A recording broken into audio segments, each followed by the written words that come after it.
तेरे नाम के लिए जिए हम, तेरे नाम के लिए जिए हम, तेरे नाम के लिए जिए हम, तेरे नाम के लिए जिए हम। तू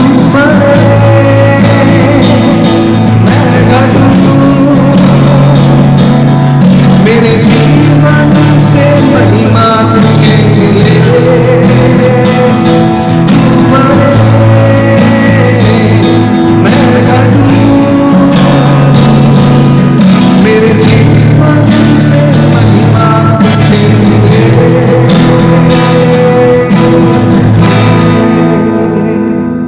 होने दे कि हम उनके नाम के लिए जिए और मरे और हमारे जीवन से उनके नाम की महिमा हो, प्रभु के नाम की स्तुति हो। शुक्रिया अंकल और शुक्रिया कलीसिया को कि आप लोग मेरे तीसरा भाग का जो नाम प्रभु ने मुझे अगुवाई किया है वो ये है द प्रैक्टिस ऑफ वर्शिप, यानी कि आराधना का लागूकरण। हम आराधना को कैसे लागू करते या कैसे आराधना करते हैं, द प्रैक्टिस ऑफ वर्शिप। हमने पहला भाग क्या देखा था, the pre conditions of worship, यानी कि आराधना के लिए तैयारियां, आराधना के लिए शर्तें। दूसरा हमने देखा था द प्रिपरेशन फॉर वर्शिप, यानी कि आराधना के लिए तैयारियां। और अब हम देखेंगे द प्रैक्टिस ऑफ वर्शिप, यानी कि आराधना का लागूकरण। आइए हम वचन के तौर पर इसे कैसे समझेंगे। भजन संहिता 96 खोलिए, साम 96, भजन संहिता 96, साम 96 खोलिए। और ये जो भजन है इसमें बहुत स्पष्ट रूप से आराधना कैसे करते हैं वो लिखा गया है। पहले हम हमारे बाइबल वाचन के लिए ये पढ़ेंगे, वचन 3 और 4 पहले भाई पढ़े। भजन संहिता 96 वचन 3 और 4 पहले। अन्य जातियों में उसकी महिमा का और देश देश के लोगों में उसके आश्चर्य कर्मों का वर्णन करो, क्योंकि यहोवा महान और अति स्तुति के योग्य है, वह तो सब देवताओं से अधिक भय योग्य है। हाँ, इधर क्या आज्ञा दिया है, वर्णन करो। किस चीज का वर्णन करो, उनकी महिमा का वर्णन करो, उनके कार्यों का वर्णन करो। तो पहली चीज इसे ध्यान में रखिए, हम लोग क्या देख रहे हैं, आराधना का लागूकरण। The practice of worship is the first thing is declare, यानी कि वर्णन करो। फिर हम देखते हैं वचन 7 से लेकर 9। हे देश देश के कुलों, यहोवा का गुण अनुवाद करो, यहोवा की महिमा और सामर्थ को मानो, यहोवा के नाम की ऐसी महिमा करो जो उसके योग्य है। भेंट लेकर उसके आंगनों में आओ, पवित्रता से शोभायमान होकर यहोवा को दंडवत करो। हे सारी पृथ्वी के लोगों, उसके सामने कांपते रहो। ओके, हिंदी में जो शब्द लिखा गया है वचन 7 में, उसमें क्लियरली वो अर्थ निकल नहीं रहा है, पर अंग्रेजी का जो ट्रांसलेशन जो इब्रानी भाषा से लिया गया है उसमें स्पष्ट रूप से जो बात हमने सीखनी है वो लिखा है। इंग्लिश में लिखा है, give unto the lord O ye kindreds of the people, give unto the Lord glory and strength, यानी कि प्रभु को हे सारी पृथ्वी के लोगों, प्रभु को चढ़ाओ या प्रभु को दो। क्या दो, प्रभु को महिमा दो और बल दो। ओके, ये फिर वचन 8 मैं इसे समझाऊंगा। वचन 8 वहां पर लिखा है कि प्रभु को उसके नाम के लिए जो महिमा योग्य है वो दो। अब हम प्रभु को क्या दे, क्या हम प्रभु को कुछ दे सकते हैं कि उनकी बड़ाई होगी? नहीं नहीं नहीं, उसका अर्थ ये नहीं है। ये ऐसा नहीं है कि किसी दूसरे के पास कुछ कम है उसको हम देकर वो पूरा हो जाता है। ये बात देने वाली बात नहीं है। यहां पर क्या बात है, जो इंग्लिश में वर्ड इसके लिए लागू होता है वो है अस्क्राइब, यानी कि हमने उनके नाम को इस योग्य मानना है। तो अब जब हम कहते हैं कि वचन 7 और 8 में ये प्रभु के नाम को ये सारी चीजें योग्य मानकर चढ़ाओ या उनको दो, इसका मतलब है जब वचन 7 के अंत में लिखा है महिमा और बल उन्हें दो, यानी कि ये कहना है कि हाँ प्रभु, तू सारी महिमा और सारे बल के योग्य है, सारी महिमा और सारे बल तेरे ही है, ये कहना और ये आचरण वो हम देखते हैं। गिव और अस्क्राइब, वचन 8 में भी give unto the Lord the glory due unto his name, मतलब प्रभु के नाम की जो महिमा उनके नाम के योग्य है वो उन्हें चढ़ाओ, वो उस महिमा को दो उन्हें। मतलब हाँ प्रभु, तू इस महिमामय गुण के योग्य है, तेरा नाम ही महिमामय है प्रभु, तेरे नाम की महिमा ये है। ये आराधना का कार्य है। This is what we do when we worship, we ascribe. पहली चीज हमने देखी वचन 4, डिक्लेयर यानी कि घोषित करो। वचन 7 और 8 हमने उसको अस्क्राइब करना है, यानी कि उन्हें चढ़ाना है या उनको देना है। और तीसरी चीज वचन 9 में देखिए, हे सारे लोगों, क्या करना है? प्रभु को क्या पवित्रता से शोभायमान होकर उनके सामने दंडवत करना है। पवित्रता से शोभायमान होकर क्या करना है? दंडवत करना है। हमने पहले देखा था दंडवत, ये जो शब्द आराधना के लिए इस्तेमाल किया है उसका मतलब क्या है? मान लीजिए प्रभु खड़े हैं और हम मुंह के बल जमीन पर उनके सामने गिर रहे हैं, इसको कहते हैं दंडवत। अब इन चीजों को समावेश करते हुए हम समझ सकते हैं कि आराधना ये न कि एक क्रिया है, पर ये एक मन की यानी हम कह सकते हैं हमारा बर्ताव है। आराधना सिर्फ एक क्रिया ही नहीं है, पर आराधना एक बर्ताव है। Worship is not only an act, it is an attitude. मैं फिर से दोहराता हूं, आराधना सिर्फ एक कार्य नहीं है जो हम करते हैं, आराधना एक बर्ताव है। Worship is not only an act, it is an attitude. और हम इस चीज को थोड़काई में समावेश करके इस जो पिछले सत्र की चीज को समाप्त करेंगे। प्रैक्टिस ऑफ वर्शिप, जो आराधना का लागूकरण, पहली चीज इज ओबेसेंस। इंग्लिश में जो शब्द ओबेसेंस, उसका मतलब है कि हमने झुककर दंडवत करके उनके नाम की महिमा वर्णन करना है और घोषित करना है अपने मुख से, अपने आचरण से। हमने उन्हें अस्क्राइब करना है, उन्हें देना है, चढ़ाना है। ओबेसेंस, उनके नाम के सामने हमने घोषणा करना है, उनको चढ़ाना है। दूसरी चीज, worship, the practice of worship involves oblation और offering, यानी कि दूसरी चीज आराधना का जो कार्य है, जो लागूकरण है, उसमें हमने अर्पण करना है। न केवल झुककर वर्णन करना है, पर हमने एक जो बलि है उसका अर्पण करना है। We have to offer an offering, जैसे लिखा गया है वचन 8 के अंत में, भजन संहिता 96 वचन 8 में, क्या 96 वचन 8 में अंत में क्या लिखा है? Bring an offering and come into his courts, यानी कि उनके आंगनों में एक अर्पण लेकर आओ। और अगर आप निर्गमन में पढ़ोगे, कितनी बार ये एक ही आज्ञा लिखी गई है, कोई भी मेरे सामने खाली हाथ नहीं आएगा।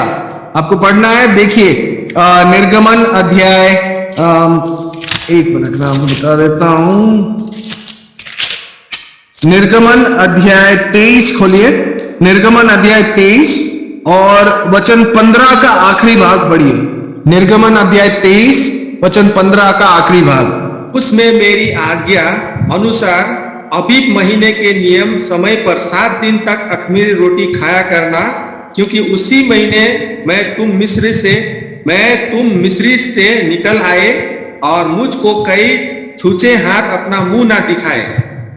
कोई छूचे हाथ अपना मुंह ना दिखाए, अपना मुंह लेकर नहीं आना, अपना अर्पण लेकर आना। दूसरे तौर पर और एक वचन पढ़ेंगे, निर्गमन अध्याय 34 और वचन 20। निर्गमन अध्याय 34 और वचन 20। और गधी के पहिलोठे की संति मेमने देकर उसको छुड़ाना, यदि तू उसे छुड़ाना चाहे तो उसकी गर्दन तोड़ देना, परंतु अपने सब पहिलोठे बेटों को बदला देकर छुड़ाना, मुझे कोई छूछे हाथ अपना मुंह ना दिखाए। हाँ, फिर से लिखा है छूछे हाथ, मतलब खाली हाथ प्रभु के सामने हमने नहीं जाना है, मुंह उठा के चले आए, बोलते हैं ना हम लोग, वैसे नहीं आना है। हमने अर्पण लेकर प्रभु के सामने, bring an offering and come into his courts. हम कैसे सोच भी सकते हैं कि खाली हाथ खाली दिल लेकर आए? प्रभु ने, जब हम उनकी आराधना करने के लिए आते हैं, हमने भरे हुए दिल के साथ आना है। भरे हुए दिल किसके साथ? जैसे हमने देखा है आराधना के शर्तें, आराधना की तैयारियां, हमने तैयारी करके अर्पण लेके, यानी कि प्रभु से प्रकाशन पाकर, उनकी आत्मा की अगुवाई के अनुसार प्रभु के सारे गुणों का एक अर्पण हमने बनाना है और उनकी आत्मा की अगुवाई के अनुसार उन्हें देना है, उन्हें चढ़ाना है। खाली हाथ हम कभी भी प्रभु के सामने ना आए, हमेशा ध्यान रखिए। और यदि हम वास्तविकता उनके दर्शन की खोजी है, यदि हम वास्तविकता, जैसे मूसा ने प्रार्थना की, हे प्रभु मुझे अपनी महिमा के बारे में कुछ बताओ, अपनी महिमा बताओ, तो प्रभु निश्चित तौर से इसमें 200% क्या प्रभु खुद कहते हैं कि निश्चित तौर से वो अपनी महिमा का प्रदर्शन करेंगे, ताकि हम आत्मा से अगुवाई पाकर उनकी आराधना करें। याद रखिए प्रिय कलीसिया, प्रभु के सामने खाली हाथ कभी नहीं आना। आराधना का लागूकरण ऐसा है, पहले तो हम झुककर दंडवत करते हैं और उनका वर्णन करते हैं, ओबेसेंस। दूसरे तो हम अर्पण चढ़ाते हैं, वी ऑफर एन ऑब्लेशन और an offering before the Lord. हम खाली हाथ प्रभु के सामने ना आए। और ये जो अर्पण हम चढ़ाते हैं वो किस प्रकार का अर्पण है, हम उसे थोड़काई में पढ़ेंगे। भजन संहिता 45 और वचन 1 और 2।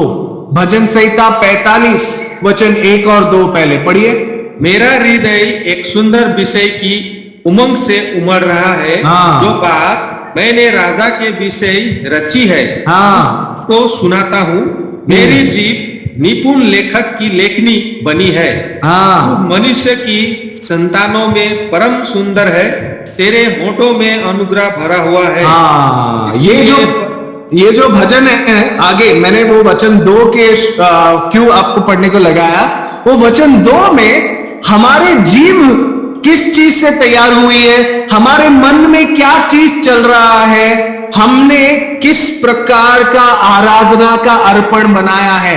भजनकार ने भजन संहिता 45 में प्रभु यीशु मसीह के बारे में ये सारी चीजें जो भजन संहिता 45 वचन 2 से आगे लिखी है ना, वो सब उसने अपने मन में मनन करते हुए उसके जबान पर लाया है और जबान से प्रभु को अर्पण चढ़ाया है। ये आराधना का लागूकरण है। Offer the offering of our lips. इब्रानियों का अध्याय 13 वचन 15 में लिखा है, हम इसी तरह निरंतर उससे अपने होठों का फल, हमारे मुख से उसकी स्तुति चढ़ाते रहे। ये आराधना का लागूकरण है। हमने मुख के फल, हमने उन्हें आराधना चढ़ाना है, हमारे होठों का अर्पण हमने उन्हें चढ़ाना है। और दूसरा, समाप्ति से पहले रोमियो का अध्याय 12 वचन 1, हम इस वचन को जानते हैं। रोमियो का अध्याय 12 और वचन 1 खोलिए प्लीज। आराधना का लागूकरण। इसीलिए हे भाइयों, मैं तुमसे परमेश्वर की दया स्मरण दिलाकर विनती करता हूं कि अपने शरीर को जीवित और पवित्र और परमेश्वर को भावता हुआ बलिदान करके चढ़ाओ, यही तुम्हारी आत्मिक सेवा है। और इसके बारे में कुछ कहना पड़ेगा क्या मैंने? पहला तो मुख का अर्पण हमने तैयार किया है, प्रभु की महिमा को हमने मनन किया है आत्मा की अगुवाई से और हम उनके सामने चढ़ाते हैं। और दूसरा है अपने शरीरों को। एहजकेल में पता है क्या लिखा है? प्रभु का एक शिकायत है इजरायलियों के खिलाफ। क्या शिकायत है? ये लोग मुंह से मेरे को बहुत ज्यादा प्रेम दिखाते हैं, मुंह से मेरे बहुत करीब आते, पर उनके दिल जो है, उनके जीवन जो है वो मेरे से बहुत दूर है। पता है, प्रभु को समझ में आता है कि हम जो बोल रहे हैं यहां से और यहां से, क्या वो अंदर से निकल रहा है और क्या हमारे आचरण उसके साथ है कि नहीं। आराधना का अर्पण नंबर 2, हमारे जीवनों को एक जीता हुआ अर्पण, हमारे जीवनों को एक पवित्र अर्पण चढ़ाना है, आराधना का लागूकरण, न केवल इधर से अर्पण पर जीवन से अर्पण। The practice of worship is obeisance, यानी कि उनके ना सामने दंडवत करके उनकी आराधना, उनके गुणों का वर्णन करना। और दूसरा, हमने अर्पण चढ़ाना है, एन ओब्लेशन और एन ऑफरिंग। कोई हम लोग प्रभु के सामने खाली हाथ आने की जरूरत ना करे। कभी भी ये मत सोचिएगा अरे संडे वर्शिप मीटिंग है और ये जाना है और लेट हो गया, चलो जाके बैठते हैं, और फिर बिना कुछ तैयारी करके, क्योंकि हमको पता है कि हाँ सिर्फ प्रभु यीशु मसीह आए, कुंवारी से जन्म लिए, पवित्र जीवन जिए, वो क्रूस के ऊपर मरने के बाद तीसरे दिन जी उठे, हमारे लिए जल्दी वापस आने वाले हैं, हम पापी थे, हम लोग को प्रभु के लहू ने साफ कर दिया, बस हम लोग को ये पता है, और सालों साल वही चलता रहता है। प्रभु की महिमा जो है ना, उनके गुणों का वर्णन जो है ना, वो अनंत काल तक करे तो भी कम है। मैं ये नहीं कह रहा हूं कि ये सारी चीजें ना बताए, ये सारी चीजें मूलभूत है, पर हमने तैयार होकर आराधना सही से चढ़ानी है हमारे प्रभु के सामने। प्रभु उसके योग्य है, प्रभु आराधकों को खोज रहा है। क्यों ना जब वो खोजते हैं, स्वर्ग से जब वो नीचे देखते हैं, तब उनकी कलीसिया जो प्रभु यीशु मसीह की दुल्हन है, उसके दुल्हन को जब वो देखते हैं, तब क्यों ना वो पवित्रता से शोभायमान होकर उन्हें पाए और अपने महिमामय गुणों से भरपूर, अपनी आत्मा से भरपूर आराधना चढ़ाते हुए पाए। कभी आपको आराधना में नींद नहीं आएगी, कभी आपको आराधना में बोर नहीं होएगा, जब आप प्रभु के गुणों से भरपूर होते हो और प्रभु इसके योग्य है। आराधना का लागूकरण हमने आज देखा।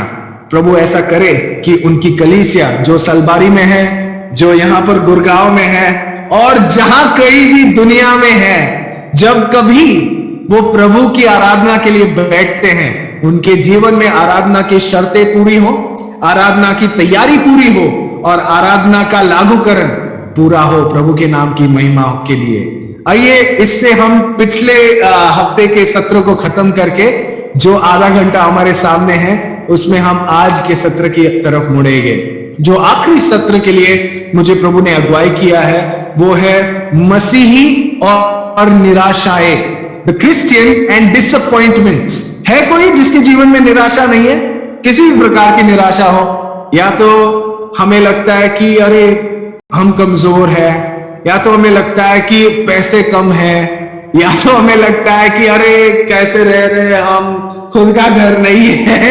ये सारी चीजें को हम निराशा लगता है, पर इससे कई बढ़कर निराशाएं होती है हमारे जीवन में। जब क्या आपने कभी महसूस किया आप किसी चीज के लिए कभी से प्रार्थना कर रहे हो, अब तक कोई जवाब नहीं मिला, पर उसके विपरीत और भी आपका जो परिस्थिति है वो खराब हुआ है? क्या आपको लगता है कि वो प्रभु भूल गए उसके बारे में इसलिए खराब हुआ? नहीं नहीं नहीं नहीं नहीं, प्रभु की योजना है। मैं आपको बता दूं, मसीही के हर एक निराशाओं में प्रभु की महिमा का योजना है। In every disappointment which is apparent to a believer, there is a message of God's glory in it. या मैं ऐसे लगाऊं, मसीही के जीवन में सारी निराशाएं भी उनके प्रभु की महिमा के लिए आती है।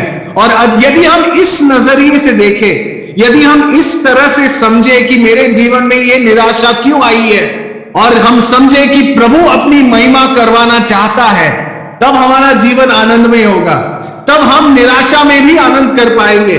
तब वो वचन जो वचन में लिखा है कि फिलिपियों का अध्याय 4:4, rejoice evermore, rejoice in the Lord, again I say rejoice, यानी कि प्रभु में आनंद करो, और मैं फिर कहता हूं आनंद करो। ये सारी जो वचने हैं वो निराशाओं में भी हमें आनंद देंगे, जब हम समझते हैं कि हमारी निराशाओं में प्रभु के महिमा का योजना है। आइए हम इसे वचन से सीखेंगे। प्रभु का वचन हमें सारी चीजें सिखाने के लिए काफी है और जरूरत से ज्यादा है, तो आइए हम उनके वचन से सीखेंगे। पहली चीज, पहली प्रकार की निराशा, आइए मेरे साथ निर्गमन अध्याय 14, प्रबोधन भाई वचन 2 से 4 पढ़िए प्लीज, वचन 2 से 4, माफ कीजिए। ठीक, इजरायलियों को आज्ञा दे कि वे लौटकर मिग्दोल और समुद्र के बीच पिहाहिरोत के सम्मुख बालस्पोन के सामने अपने डेरे खड़े करे, उसी के सामने समुद्र के तट पर डेरे खड़े करे। तब फिरौन इजरायलियों के विषय में सोचेगा कि वे देश के उलझनों में बझे हैं और जंगल में घिर गए हैं। तब मैं फिरौन के मन को कठोर कर दूंगा और वह उनका पीछा करेगा। तब फिरौन और उसकी सारी सेना के द्वारा मेरी महिमा होगी और मिस्री जान लेंगे कि मैं यहोवा हूं। और उन्होंने वैसा ही किया। चित्र क्या है यहाँ पर? इजरायली लोग 400 से ज्यादा वर्ष मिस्र देश में गुलामी कर रहे हैं, उनको हंटर मारे जा रहे हैं, उनको खाने को नहीं मिल रहा है, उनके लोग को मार डाला जा रहा है। दिन भर गुलामी करवा के प्रभु ने अपनी महिमामय हाथ से उन्हें फिरौन के हाथ से और मिस्र देश से छुड़ाया और वो लोग निकले और थोड़े रास्ते चलने के बाद ही प्रभु ने फिरौन को मूसा को आज्ञा दिया कि मूसा इजरायलियों से कहे कि अभी ये आगे जा रहे हैं ना, थोड़ा टर्न मारो पीछे की तरफ और जाकर पी हाहिरोत में तुम लोग बाल-जिफोन में समुद्र तट पर अपना डेरा बसाओ। यानी कि चलते चलते सामने तुमको समुद्र दिखेगा और ये साइड दोनों साइड में कहीं जगह नहीं है जाने के लिए। अब मूसा ऐसा लिखा तो नहीं है, पर जरूर इस्राएली लोग सोचते होंगे चलो चल रहे, अरे हम लोग मिस्र देश से निकल गए, प्रभु के नाम की स्तुति हो, प्रभु ने इतने सालों बाद हमारी प्रार्थना सुनकर हमें छुटकारा दे दिया और चलो चलते हैं उनकी आराधना करने के लिए। निकले चले कुछ घंटे हो गए, सामने क्या दिखा? सामने दिखा समुद्र, दूसरा किनारा दिख भी नहीं रहा है वो समुद्र का, और ये साइड में जगह नहीं है, पहाड़ियों से घिरे हुए। ये साइड देखो तो ये साइड भी जगह नहीं है। उनके माइंड में क्या आया रहेगा? ये तो डेड एंड है, इंग्लिश में कहते हैं ना डेड एंड, यानी कि आगे रास्ता बंद। लोग सोचे अरे ये क्या हो गया, आगे रास्ता नहीं है, बाजू में रास्ता नहीं है, इधर रास्ता नहीं है। और फिर जब वो लोग ये सोच ही रहे थे कि अरे आगे तो रास्ता है ही नहीं, समुद्र में क्या हम डूब के मर जाएंगे, हमारे छोटे बच्चे लोग हैं, बूढ़े बुजुर्ग हैं, हमारे जो इतना सारे एनिमल्स, मतलब हमारे भेड़ बकरियां हैं, ये सब इस समुद्र में कैसे जाएंगे? प्रभु कहां पर लाया तू हमें, फंस गए हम। और ये सब सोच ही रहे, तब अचानक उनको आवाज आई, तिगड़ तिगड़ तिगड़ तिगड़ तिगड़। ये कहां से आवाज आ रही? आंखें उठाकर पीछे देखा तो जो रेगिस्तान है पीछे, उसमें धूल के पहाड़ बन रहे, धूल निकल रहा है, और धूल में से चमकती हुई तलवारों के ऊपर जब सूरज की रोशनी तलवारों पर आती है ना, तो वो चमकती है ना, वो दिखा। अब तो हम लोग गए काम से, कहां लेकर आया तू प्रभु हमें? क्या मिस्र देश में कब्रें नहीं थी? हम लोग को इधर ये समुद्र में डुबाने के लिए लाया क्या प्रभु हमें? मिस्र देश लोग हमारे पीछे आ रहे हैं, अब वो जरूर हमें मार डालेंगे। Dead and. आपको कभी हुआ महसूस कि हर तरीके से आप फंस गए हो कहीं? हुआ है कभी? मेरे को हुआ है, कभी टाइम मिलने पर बताऊंगा। पर इस डेड एंड में भी, इस रास्ते बंद के परिस्थिति में भी प्रभु अपनी महिमा के लिए हमें उधर लेकर आया है। प्रभु की योजना है कि उनकी महिमा दिखाए। और अगर हम इस सत्र के बाद रात को सोने से पहले निर्गमन अध्याय 14 पूरा पढ़ो, आपको पता चलेगा प्रभु ने अपनी महिमा कैसे करवाई।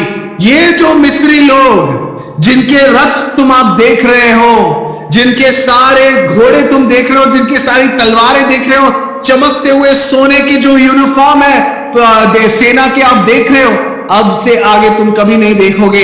ये लोग समुद्र में डूब के मरने वाले, और तुम लोग इस समुद्र के बीच में प्रभु तुम्हारे लिए मार्ग बनाएगा और तुम्हें सही तरीके से सूखे भूमि से समुद्र के बीच में से ले जाएगा, और तुम्हारे विरोधी खत्म हो जाएंगे।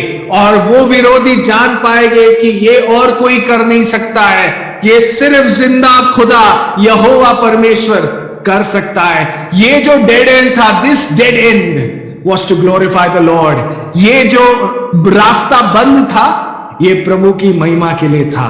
हमारे जीवन में और भी डेड एंड्स आ सकते हैं, हमारे जीवन में और भी ऐसे परिस्थितियां आ सकते हैं जहां पर हमें लगेगा कि रास्ता बंद है, हम फंस गए, पर प्रभु उसमें अपनी महिमा जरूर दिखाएगा। निराश मत होइए। दूसरी प्रकार की निराशा, लेट्स गो टू यूहन्ना अध्याय 9 और वचन 3 पढ़िए। यूहन्ना अध्याय 9 और वचन 3। यीशु ने उत्तर दिया कि ना तो इसने पाप किया था ना इसके माता पिता ने, परंतु यह इसलिए हुआ कि परमेश्वर के काम उसमें प्रकट हो। अब ये क्या हुआ? अब प्रभुदान भाई वचन 1 पढ़ना, यूहन्ना अध्याय 9 वचन 1, सब लोग पढ़िए। फिर जाते हुए उसने एक मनुष्य को देखा जो जन्म का अंधा था। अब ये बंदा अंधा है जन्म से। सोचिए, अंधे लोगों को कितना मुश्किल होता रहेगा ना। हम लोग कितने बार दिखकर भी अंधे के जैसे बर्ताव करते हैं। अब पैर कहीं लग जाता है, चलते चलते दरवाजे में पैर लग जाता है, चलते चलते पत्थर पर पैर लग जाता है, चलते चलते बेड के बिस्तर के कोने में लग जाता है, और वो बहुत दर्द होता है कि नहीं। बिस्तर के कोने में जब हमारा छोटा अंगूठा लगता है, कभी हुआ आपको? मेरे को बहुत बार होता है और बहुत दर्द करता है। हम लोग दिखते हुए भी ऐसे अंधे के जैसे चलते हैं, पर समझो जो अंधे है वास्तविकता, उनको कितना मुश्किल होता रहेगा। और ये जो बंदा है जन्म से अंधा है, उसने आज तक, उसने जवानी तक या बुजुर्गी तक, उसने अभी तक कुछ देखा नहीं अपनी आंखों से। और शिष्य लोग पूछने लगे, प्रभु क्या इसने पाप किया है कि ये अंधा है, या इसके माता पिता ने पाप किया है, इसके लिए ये अंधेपन का दंड इस पर आया? क्या सवाल पूछते हैं ना लोग। पर प्रभु का जवाब देखिए, वचन 3 हमने पढ़ा, इसने पाप नहीं किया ना इसके मां बाप ने पाप किया, पर ये अंधा क्यों है? इसके अंदर ये अंधेपन की बीमारी क्यों है? ताकि परमेश्वर के कार्य प्रकट हो जाए, परमेश्वर के कार्यों से उनकी महिमा दिखे। इस अंधे को पब्लिक तरीके से, सबके सामने सामूहिक रूप से प्रभु यीशु मसीह ने चंगा किया, और इस अंधे के जीवन से, इस अंधे के साथ जो हुआ, जो चंगाई से प्राप्त हुई, उससे परमेश्वर के कार्य प्रकट हुए, और उसके द्वारा परमेश्वर जिंदा खुदा यहोवा और उसके पुत्र यीशुआ यहोवा जो बचाता है, उसके नाम की महिमा हुई। There was disease to the glory of God. ये बीमारी परमेश्वर की महिमा के लिए थी। हमारे जीवन में भी बीमारियां आएगी जब हमें लगेगा, अरे मैंने क्या किया कि मेरे को ये दिया, हे प्रभु मेरे साथ ही क्यों ऐसा, क्यों प्रभु मैं इतना पीड़ा में हूं, मेरी इतनी बैंड बजी हुई है प्रभु, मेरे को इधर दर्द हो रहा है, उधर दर्द हो रहा है प्रभु, मैं मरने वाला हूं प्रभु, आपने क्यों ये बीमारी मेरे को दी, मैं हमेशा तेरे साथ चला हूं ठीक से। ठहरो भाई, ठहरो, हेलो, तुम्हारी इस बीमारी में प्रभु की महिमा होगी ही होगी। बीमारी भी प्रभु की महिमा का कारण होता है। We've seen dead ends for the glory of God. हमने देखा है हमारे जीवन में पहली प्रकार की निराशा क्या है? रास्ता बंद, हम फंस गए, पर उसमें प्रभु ने अपनी महिमा दिखाई। कई बार हमारे जीवन में बीमारियां आएगी, जानलेवा बीमारी भी आ सकती है, पर उसमें भी प्रभु अपनी महिमा दिखाएंगे, या तो चंगाई करते हुए, या तो उस बीमारी के दौरान भी प्रभु अपनी महिमा दिखाएंगे। प्रेरित पौलुस याद है 2 कोरिन्थ अध्याय 12 में, उसके शरीर में कुछ तो था जो उसको चुभा रहा था, एक कांटा था, या वो किसी प्रकार का शारीरिक दुर्बलता प्रभु ने उसके जीवन में निश्चित तरह से दिया, ताकि वो प्रभु की ओर देखे और प्रभु की महिमा उसके जीवन में हो जाए। वो अपनी महिमा ना करे, प्रभु की महिमा करे। याद रखिए, disease is also for the glory of God. बीमारी भी प्रभु की महिमा के लिए आती है। तीसरी प्रकार की निराशा, थर्ड टाइप ऑफ डिसअपॉइंटमेंट। आइए मेरे साथ यूहन्ना अध्याय 11, यूहन्ना अध्याय 11 और वचन 4 पढ़िए। पहले यूहन्ना अध्याय 11 वचन 4 पढ़िए। ये सुनकर यीशु ने कहा, ये बीमारी मृत्यु की नहीं, परंतु परमेश्वर की महिमा के लिए है, कि उसके द्वारा परमेश्वर की पुत्र की महिमा हो। हाँ, ये किसके बारे में पता है? ये लाजर के बारे में। और लाजर सिर्फ बीमार नहीं था, बीमार होने के बाद लाजर को क्या हुआ? मर गया। मौत पर प्रभु को पता था कि लाजर मरने वाला है, और प्रभु ने होना बोल के बिल्कुल सोच समझ से लाजर को मरने दिया।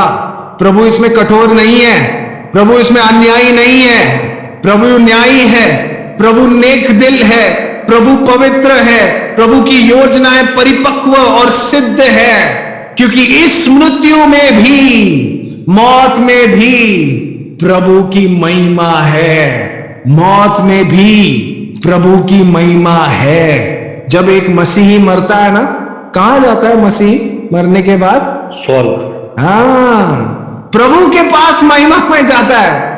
और जब मसीही मरता है ना, उसके फ्यूनरल पे मर गया, अरे मर गया, क्या हो गया, ऐसा नहीं नहीं नहीं नहीं नहीं, ये नहीं होना चाहिए। जब एक मसीही मरता है, उसके शव के सामने हम खड़े होके घोषित करते हैं, ये जो शव है, ये अभी आप जिसे मरते हुए देखे हैं, ये जो मरा हुआ है, ये एक दिन जिएगा। क्यों? इसने अपने प्रभु यीशु मसीह को अपना मुक्तिदाता माना है। प्रभु यीशु मसीह मृत्यु से तीसरे दिन जी उठे हैं, और ये जो शव है, ये भी प्रभु के आगमन के दिन, जब तुरही फूकी जाएगी, प्रभु यीशु मसीह बादलों में आएंगे, तब सारी ये जो शव जो हमसे पहले मरा है, ये हमारे पहले उठेगा, और प्रभु के साथ हमसे पहले ये आकाश में बादलों में पाया जाएगा। हम उसे देखेंगे महिमा में। मृत्यु में भी प्रभु की महिमा है, निराशा नहीं। न केवल dead ends to glorify God, न केवल रास्ते बंद की प्रभु की महिमा हो। दूसरी प्रकार की निराशा, न केवल बीमारी, not only disease to glorify God, बीमारी में भी प्रभु की महिमा है। तीसरी चीज death, not only death to glorify God, न केवल सिर्फ मृत्यु में भी प्रभु की महिमा होती है। चौथी प्रकार की निराशा हम देखेंगे, ये है यूहन्ना अध्याय गलातियों का अध्याय 1 वचन 22 से 24 पढ़िए। पहले गलातियों का अध्याय 1 वचन 22 से 24। परंतु यहूदियों की कलीसियाओं ने जो मसीह में थी, मेरा मुंह तो कभी नहीं देखा था, परंतु यही सुना करती थी कि जो हमें पहले सताता था, वह अब उसी धर्म का सुसमाचार सुनाता है, जिसे पहले नाश करता था और मेरे विषय में परमेश्वर की महिमा करती थी। यहाँ पर क्या चित्र है? ये कौन लिख रहा है? ये प्रेरित पौलुस लिख रहा है। किसको लिख रहा है? गलातियों की कलीसिया को लिख रहा है। क्या लिख रहा है? ध्यान दीजिए, ध्यान दीजिए। हाँ, इन्होंने, प्रेरित पौलुस ने सीरिया और कुलुकिया के जगहों में आया और वहां की कलीसियाओं में उसने पहले उसके नाम उन्होंने सुने थे। प्रेरित पौलुस के नाम इन कलीसियाओं ने सुना था। प्रेरित पौलुस का चेहरा कभी नहीं देखा, पर प्रेरित पौलुस के जीवन के बारे में, उसके परिवर्तन के बारे में सुनकर, बिना उसका चेहरे देखे, उन्होंने क्या किया? प्रभु की महिमा की। कई बार हम, ज्यादातर इंसान जो होते हैं, कई बार विशेषकर जो प्रभु की सेवकाई करते हैं, विशेषकर जो जिनको ये वरदान दिए गए हैं कि खड़े होकर या तो कलीसिया को सिखाए, या तो खड़े होकर सुसमाचार का प्रचार करे, या तो प्रभु के लिए कुछ सेवा करे, जिनको ये विशेष वरदान दिया है ना, हम इंसान होते हुए हमारे अंदर ये है कि हमारा चेहरा दिखे, हमारा नाम आए, लोग पहचाने कि ब्रदर सैमी देखो क्या जवान भाई है, फिर भी प्रभु का वचन देता है। अरे देखो कितना अच्छा गाना गाता है, देखो कैसा गिटार बजाता है। और फिर हम लोग को कैसा लगता है? अच्छा लगता है। अरे दूसरी कलीसिया ने हमको जान लिया, है कि नहीं? होता है कि नहीं? We are all creatures of credit. हम सभी को हमारा नाम आना चाहिए किसी चीज में, हमारा चेहरा दिखना चाहिए किसी चीज में। हम सब लोग वैसे ही हैं। पर प्रेरित पौलुस के साथ ऐसा नहीं हुआ। उसके चेहरा न देखते हुए भी प्रभु की महिमा हुई। अब ये चीज को, ये मुद्दा बताने के पहले मैं चाहता हूं आप 2 और वचन पढ़े। आइए मेरे साथ यूहन्ना अध्याय 1 वचन 27 और वचन 29। यूहन्ना अध्याय 1 वचन 27 और 29। अर्थात मेरे बाद आने वाला है जिसकी जूती का बंध मैं खोलने के योग्य नहीं। 29 दूसरे दिन उसने इसी को अपने ओर आते देखकर कहा, देखो यह परमेश्वर का मेमना है जो जगत का पाप उठा ले जाता है। हाँ, वचन 30 भी पढ़िए भाई। यह वही है जिसके विषय में मैंने कहा था कि एक पुरुष मेरे पीछे आता है जो मुझसे श्रेष्ठ है क्योंकि वह मुझसे पहले था। हाँ, और इसी भाग में, इसी संदर्भ में यूहन्ना अध्याय 3 वचन 29 और 30, यूहन्ना अध्याय 3 वचन 29 और 30। जिसकी दुल्हीन है वही दूल्हा के परंतु दूल्हे का मित्र जो खड़ा हुआ उसकी सुनता है, दूल्हे के शब्द से बहुत हर्षित होता है। हाँ, आप पढ़ो। अब मेरा यह हर्ष पूरा हुआ है, अवश्य है कि वह बढ़े और मैं घटूं। कौन बढ़े और कौन घटे? प्रभु बढ़े और हम घटे। अब समझ में आ रहा है प्रेरित पौलुस क्या कह रहा था? मेरा चेहरा भी नहीं देखा पर प्रभु की महिमा हुई। यहां पर यूहन्ना बपतिस्मा दाता क्या कह रहा है? कौन है यूहन्ना बपतिस्मा दाता? पता है, प्रभु यीशु मसीह का समाज के सामने प्रकाशन के पहले यूहन्ना बपतिस्मा दाता एकदम स्टार बन रहा था। हजारों की संख्या में लोग उसके पास आते थे। कहां पर? यर्दन नदी में। सारे शहर गांव सब छोड़कर यर्दन में आते थे उसकी सुनने के लिए। और लोग उसको पूछते थे, अरे तू कौन है? तू एलियास है? तू मसीहा है? कौन है तू? सब लोग तेरे पास आ रहे हैं। और यूहन्ना बपतिस्मा दाता तब क्या कहता है? मेरे बाद जो आ रहा है ना, वो मेरे से कई गुना श्रेष्ठ है। और जब वो ये कह ही रहा था तब भीड़ में से प्रभु यीशु मसीह चलते आ रहा है। और यूहन्ना क्या कहता है? देखो यही है परमेश्वर का मेमना जो सारे जगत के पाप को उठा लिए जाता है। यही है जिसके बारे में मैं कह रहा था कि ये मैं जो इसके पहले तो आया हूं पर ये मेरे से कई गुना श्रेष्ठ है। और बाद में जब उसके शिष्य, जब यूहन्ना के शिष्य आकर कहते हैं कि अरे यूहन्ना गुरु, जो जिसके बारे में आपने कहा था ना उस दिन यर्दन में कि ये मेरे से श्रेष्ठ है, अभी ये खुद और इसके शिष्य लोग अभी बपतिस्मा दे रहे हैं और सब लोग हमारे पास आने से ज्यादा अब उनके पास जा रहे हैं। तब यूहन्ना ने क्या कहा कि वो बढ़े, अवश्य है कि वो बढ़े और मैं घटूं। डिमनेस टू ग्लोरीफाई गॉड, यानी कि मंद होना है हमने, घटना है हमने। हमारा नाम किसी को भी नहीं जानना चाहिए, हमारा चेहरा ना दिखे तो भी प्रभु की महिमा होना चाहिए। हम घटे और उससे प्रभु की महिमा हो। और जब हम घटते हैं ना तो शारीरिक तौर पर इंसान होने के नाते निराशा होती है, पर निराश मत होइए। हम कौन है? हम मिट्टी है। हमारी मिट्टी में किसने श्वास फूका है?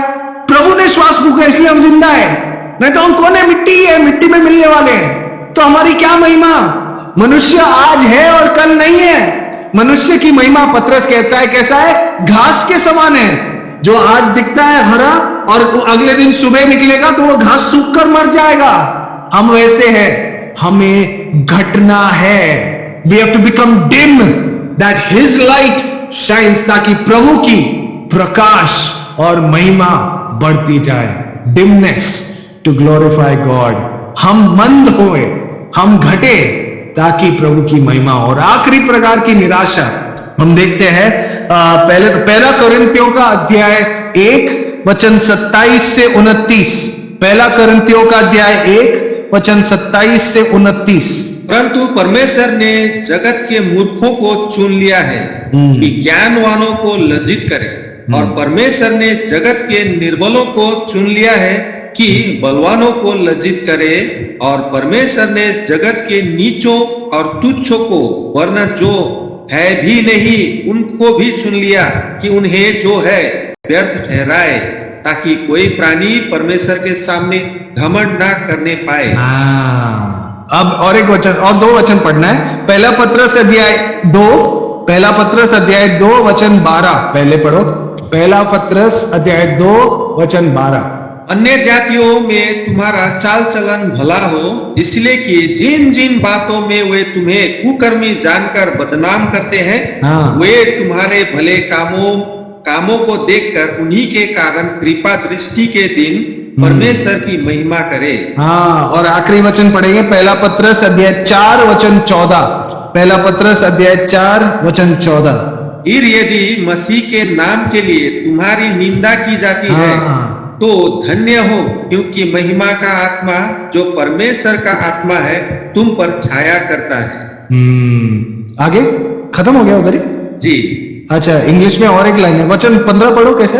तुम में से कोई व्यक्ति हत्यारा अच्छा, नहीं, मतलब हिंदी में एक वाक्य कम है, और लिखा है कि उनके तरफ से तुम्हारी तो निंदा की जा रही है, पर तुम्हारे लिए प्रभु की महिमा हो रही है। जो आखिरी चीज निराशा के अंदर हम देख सकते हैं वो है डिस्पाइजमेंट टू ग्लोरीफाई गॉड, यानी कि हमारी निंदा कर रहे हैं, हमको गालियां दे रहे हैं, हमको तुच्छ जान रहे हैं। अरे तू क्या है यार, क्रिस्ती है, हमारे इधर 33 करोड़ देवता है, तुम लोग कुछ नहीं हो, फॉरेन देवता के ऊपर विश्वास करते हो, क्या पागल हो तुम लोग। अरे पागल, अभी भी तू प्रभु के नाम की स्तुति करता है, प्रभु का घोषणा करता है। अरे छोड़ ये सब, पागल है क्या तू, कुछ भी बात करता है, कोई पता नहीं, कोई है क्या, मुर्दों से कोई जी उठता है क्या, दिमाग है कि नहीं तेरे को, कुछ भी क्या बोलता है। लोग बोलेंगे, हमको पागल बोलेंगे, हमको निंदा करेंगे, हमको गालियां देंगे, हमको तुच्छ जानेंगे, पर हमारी तुच्छ जाने में पता है क्या हो रही है?